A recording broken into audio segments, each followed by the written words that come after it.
গোপাল গিন্নি, বেশি দেরি করলে কিন্তু জলই পাবে না। তাই বুঝি? তবে যাই। কি দিনকাল পড়লো বলো তো, রাজ্যে এক ফোঁটা জল নেই। ঠিকই বলেছো, এক কলসি জল আনতে 4 ক্রোশ পথ পায়ে হেঁটে যেতে হচ্ছে। বাবা, এমন জলের আকাল পড়বে স্বপ্নেও ভাবিনি। চলো চলো, কথা না বাড়িয়ে পা বাড়াও, বাড়ি গিয়ে রান্না চাপাতে হবে তো। আমাদের তো নাওয়া খাওয়া সব মাথায় উঠেছে, জল ছাড়া জীবন চলে নাকি?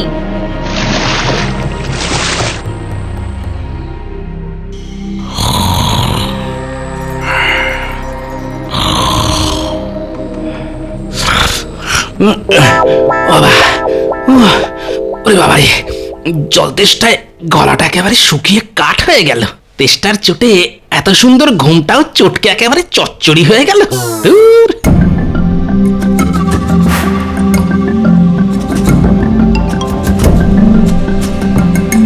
দেখি, ও বাবা, দূর দূর দূর, ঘরে এক ফোঁটা জলও নেই। এভাবে কি আর বেঁচে থাকা যায়? থাকবে কি করে শুনি? কত করে বললাম যাও গিয়ে এক কলসি জল নিয়ে এসো, কিন্তু কে কার কথা শোনে? ওই তো তুমি জল নিয়ে এসেছো। দাও তো গিন্নি, দাও দাও দাও। আরে আরে সাবধানে, পড়ে যাবে যে। ও প্রাণটা একেবারে জড়িয়ে গেল।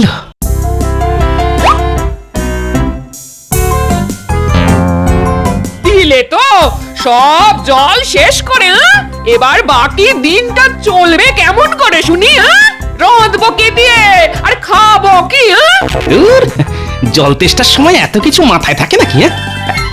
ওই দেখো, পেটে জল পড়তে না পড়তেই খিদেতে পেটের ভিতরে ইঁদুরগুলো যেন ডাকতে শুরু করে দিল।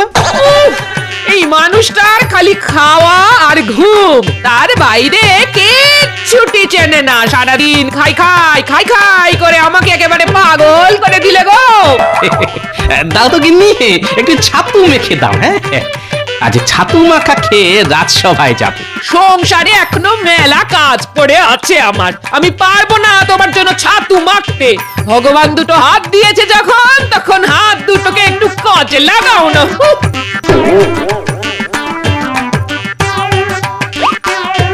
যা, এই রে, আজ দেখছি গিন্নির মাথায় গরম উনুন জ্বলছে। বাবা, গিন্নিকে আর চটিয়ে কাজ নেই।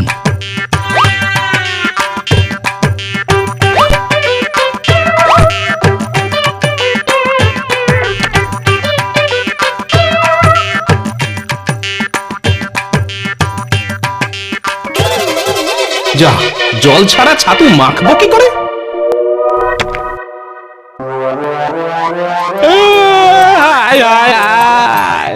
এ কি হলো গো? আমার মানুষটা আমার কাঁদছে কেন? কোনো আপদ বিপদ হলো না তো? যাই তো গিয়ে দেখে আসি। ও মা গো, বাবা গো, কোথায় গেলে গো? এই বলি বলি আমার বাচ্চাদের মতো হাত পা ছুড়ে কাঁদছো কেন? শুধু হাত পা নয় গিন্নি, আজ আমি ভগবানের দেওয়া বুদ্ধিটাও কাজে লাগাচ্ছি।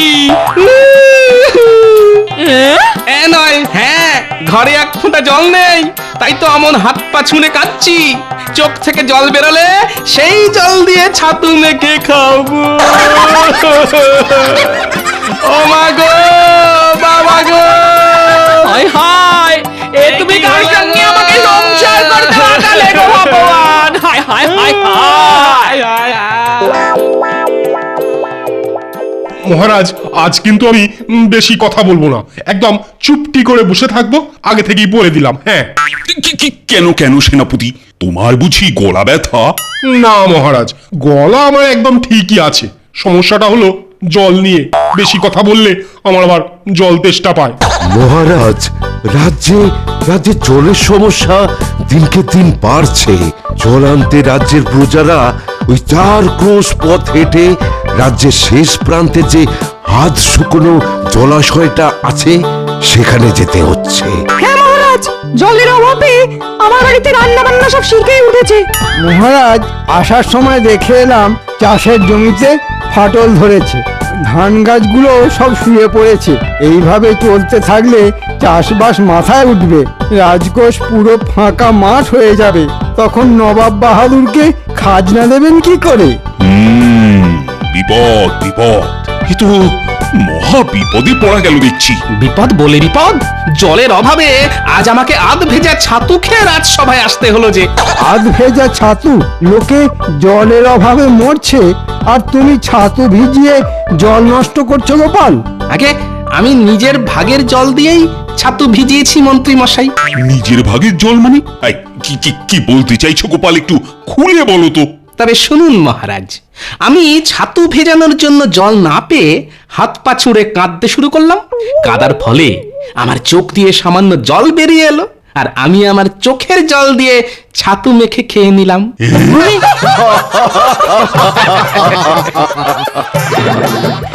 সত্যি গোপাল, তোমার মাথায় কত বুদ্ধি। বাধ্য হয়ে নখ চেপেছি, শ্বাস করেছি বন্ধ। গোপালের মাথায় আছে বুদ্ধি আর গায়েতে দুর্গন্ধ।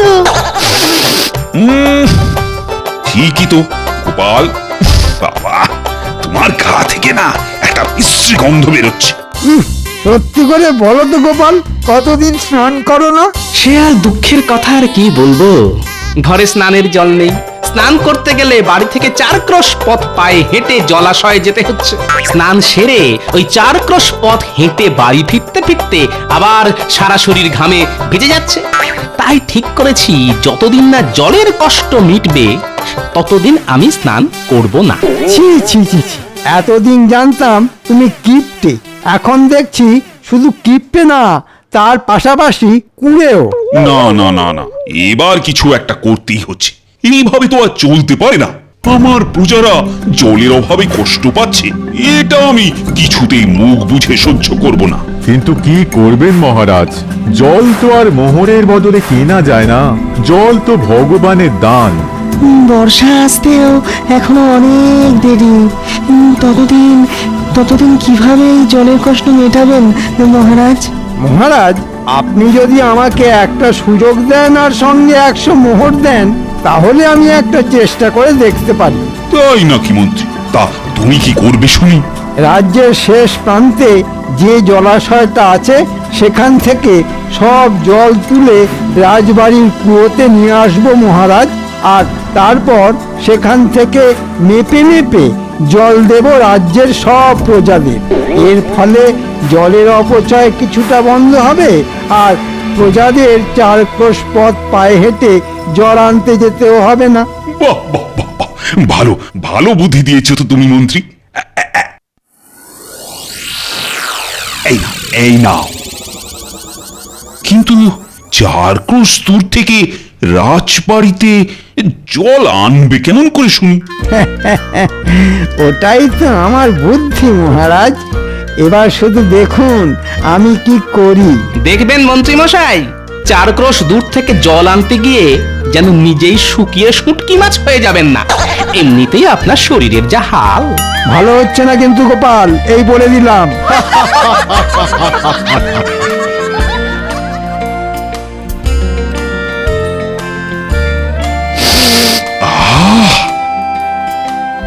বেশ সুন্দর গন্ধ বেরিয়েছে দেখছি। আজ কি রান্না হয়েছে রানী? আজ তোমার পছন্দের আলু পোস্ত, মাছের ঝোল আর খাসির মাংস রান্না করেছি। বাবা বাবা বাবা, দাও দাও, আর দেরি করো না, আমি যে আর অপেক্ষা করতে পারছি না।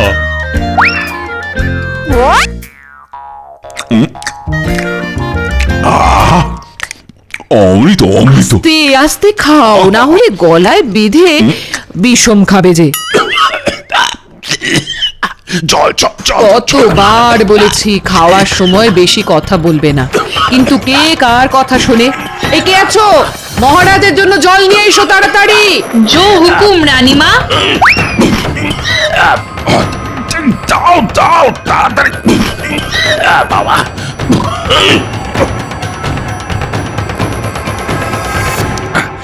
কি মাত্র এইটুকু জল, এতে যে আমার অর্ধেক গলাও ভিজলো না। আগে রন্ধনশালায় আর এইটুকুই জল বেঁচেছিল মহারাজ। সে কি?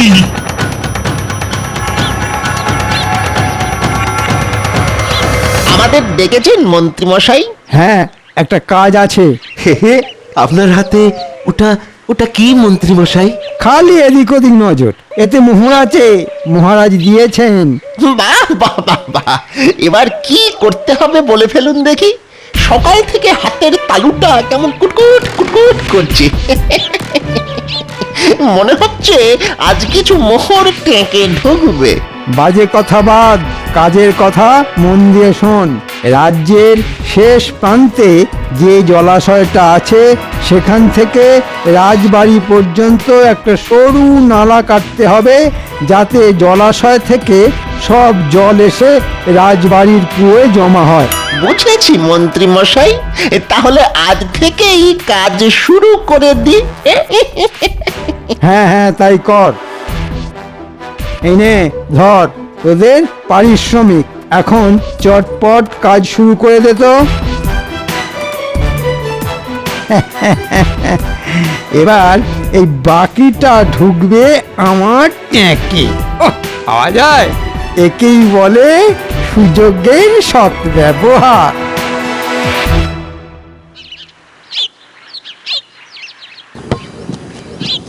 দেখুন মহারাজ, এইভাবে নালা কেটে যদি জলাশয়ের সঙ্গে যোগ করে দেওয়া যায় তাহলেই কাজ শেষ। জল নিজে থেকে এসে পড়বে রাজবাড়ির কুয়োয়। বাহ মন্ত্রী বাহ, তোমাকে যতটা বোকা ভাবতাম তুমি দেখছি ততটা বোকা নও। মহারাজ, আপনি আমার প্রশংসা করছেন না নিন্দা করছেন, মানে কিছুই বুঝতে পারছি না।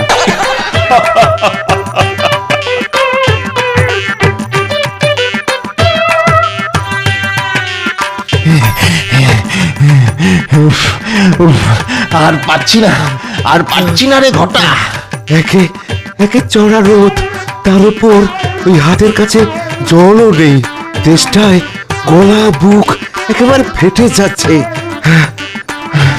দরকার নেই মোহরের, চল পালিয়ে যাই। আপনি বাঁচলে বাপের নাম। ঠিক ঠিক বলেছিস বটা, ঠিক বলেছিস। না হলে আমাদের এই রোদে এই পটল তুলতে হবে। হ্যাঁ ঠিক বলেছিস। কিরে, চুপ করে দাঁড়িয়ে পড়লি কেন? আমাদের আমাদের ছেড়ে দিন মন্ত্রী মশাই, আমাদের দ্বারা এই কাজ হবে না। বললেই হলো ছেড়ে দিন। গুনে গুনে মোহর নেওয়ার ডালা মনে ছিল না? এই ধরুন আপনার মোহর। এই কটা মোহরের জন্য আমরা পটল তুলতে চাই না। আর আর কিছুক্ষণ এখানে দাঁড়ালে আমরা শুকিয়ে একেবারে শুটকি মাছ হয়ে যাব। চল চল বটা, চল আমরা বাড়ি যাই। এই রোদে আর দাঁড়াবো না। চল চল। এ কি মন্ত্রী, আমি যে তোমাকে 100 মোহর দিলাম, তা ওরা তোমায় মাত্র 10 মোহর ফেরত দিল কেন? তাহলে বাকি মোহর কোথায় গেল? মানে বাকি মোহরগুলো আমার কাছেই আছে মহারাজ, সময় মতন ওদের ঠিক দিয়ে দিতাম। তোমাকে চিনতে আমার আর বাকি নেই, কোনো কাজ হবে না তোমার দ্বারা। মরকট কোথাকার, বাকি মোহরগুলো আজকের মধ্যে ফিরিয়ে না দিলে না তোমার গর্দান নেব, এই আমি বলে দিলাম।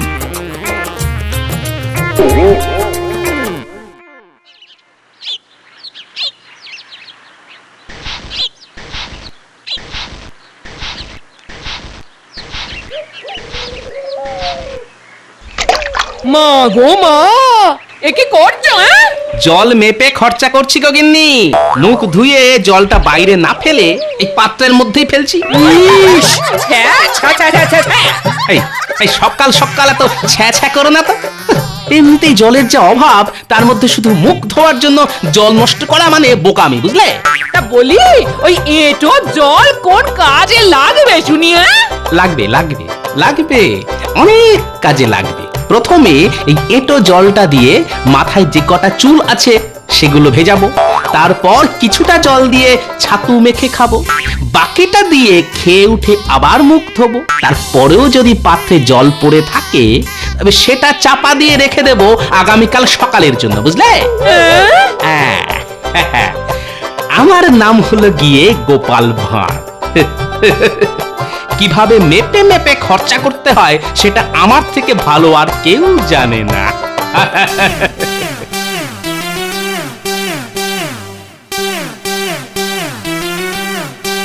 কি ব্যাপার মহারাজ, আপনাকে দেখে বড় চিন্তিত মনে হচ্ছে। রাজ্যে এমন একটা মন্ত্রী থাকতে চিন্তা না করে উপায় আছে? সে কি মন্ত্রীমশাই, এইবারও আপনি? হ্যাঁ হ্যাঁ, প্রত্যেকবারের মতো এইবারও আহাম্মক মন্ত্রীটা না গাধার মতন বুদ্ধির পরিচয় দিয়েছে। তাই বলি, আমাদের মন্ত্রীমশাই আজ কেন ভেজা বিড়ালের মতন এক কোণে চুপটি করে দাঁড়িয়ে আছেন? ভেজা নয় গোপাল, শুকনো বেড়াল বলো, জলের যা আকাল। এবার তাহলে কি হবে? দূর এক একটা আকাট অকম্মার দেখি সব আমার রাজসভায় কারো দ্বারা যদি কোনো একটা কাজ হয়েছে। কি গোপাল, এবার তুমি একটা উপায় খুঁজে বার করো। হ্যাঁ গোপাল, একমাত্র তুমিই পারবে এই জলের কষ্টের হাত থেকে আমাদের বাঁচাতে। গোপাল আর কি বা করবে? গোপাল তো আর জল তৈরি করতে পারবে না। কি গোপাল, কিছু বলো। আগে মাথায় বুদ্ধি থাকলে আকাশের চাঁদও পেড়ে আনা যায় মন্ত্রীমশাই। সেখানে জলের কষ্ট দূর করা তো সামান্য ব্যাপার। তোমার খালি মুখেই বড় বড় ভাষণ, কাজের বেলা ফক্কা। না, অনেক অপমান সহ্য করেছি, আর নয়। মহারাজ, আমি কথা দিলাম 3 দিনের মধ্যে রাজ্যের এই জলের কষ্ট আমি মিটিয়েই ছাড়বো, না হলে আপনি আমার নামে গাধা পুষবেন। বাহ, এ তো দেখছি একেবারে আত্মবিশ্বাস গুলে খেয়েছে। কিন্তু রাজ্যে তো জলই নেই, তাহলে কিভাবে গুললো? এবার কিছু একটা করতেই হবে, কিন্তু কি করি, কিভাবে যে এই জলের কষ্ট মেটানো যায়? না, মহারাজকে বলে এসেছি 3 দিনের মধ্যে জলের কষ্ট মিটিয়ে দেব। কথা রাখতে না পারলে আমাদের শুটকো মন্ত্রীটা সাপের 5 পা দেখবে, আর সেটা আমি কিছুতেই হতে দেব না। উফ বাবা, রোদের কি তেজ! যাই, এই বড় গাছটার নিচে গিয়ে একটু জিরিয়ে নিই।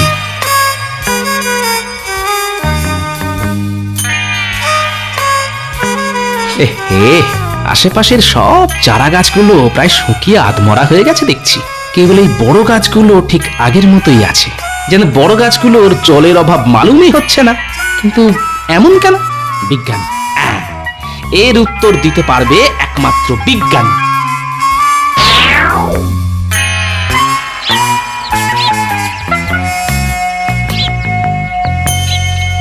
বিজ্ঞানী, বিজ্ঞানী, শুনতে পাচ্ছ? গোপাল যে, বলো, ডাকছো কেন? এই যে বিজ্ঞানী, তোমার কাছে একটা বিষয় জানতে এলাম। কি জানতে চাও বলো গোপাল। আচ্ছা, জলের অভাবে রাজ্যের সব চারা গাছগুলো প্রায় মরতে বসেছে, কিন্তু বড় গাছগুলো ঠিক আগের মতোই আছে, এমন কেন হলো বিজ্ঞানী?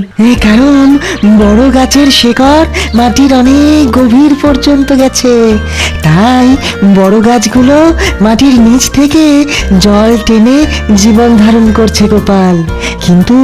কিন্তু চারা গাছগুলোর শিকড় মাটির গভীরে যেতে পারেনি, তাই জলের অভাবে সব চারা গাছগুলো মরতে বসেছে গোপাল। তাই নাকি? গাছ মাটির নিচে থেকে জল নিয়ে বেঁচে থাকে? হ্যাঁ গোপাল, আর এই দিক থেকে সবচেয়ে এগিয়ে ইউক্যালিপটাস বা নীলগিরি গাছ, যেখানে জলস্তর সবচেয়ে উপরে, সেখানে এই গাছ জন্মাতে দেখা যায়। আমাদের রাজ্যে এই গাছ আছে বিজ্ঞানী? থাকবে না কেন, নিশ্চয়ই আছে গোপাল। কিন্তু কেন বলো তো? সাবাস, পেয়েছি, একটা উপায় খুঁজে পেয়েছি।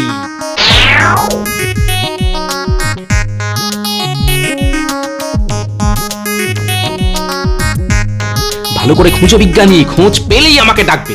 আচ্ছা গোপাল, পেয়েছি গোপাল, এটাই হলো ইউক্যালিপটাস গাছ। তার মানে এই জায়গায় মাটির নিচে ভালো জলের স্তর আছে। ঠিক বলেছ গোপাল, এই গাছ বেঁচে থাকার জন্য মাটি থেকে প্রচুর জল সংগ্রহ করে। বিজ্ঞানী, তুমি এখানে দাঁড়াও, আমি এক্ষুনি যাব আর আসবো। আমরা কোথায় যাচ্ছি গো গোপাল দাদু? আরে চল না, গেলেই দেখতে পাবি। নে, এবার তোরা মাটি খোঁড়া শুরু কর।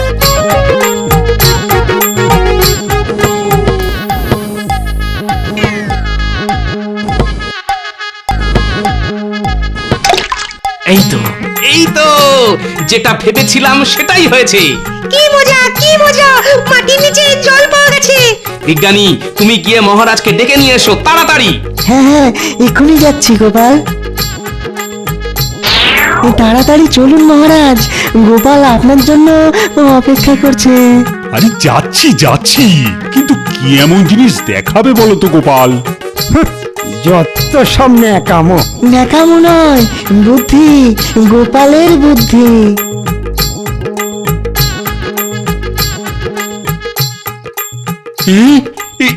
এখানে এত জল এলো কিভাবে?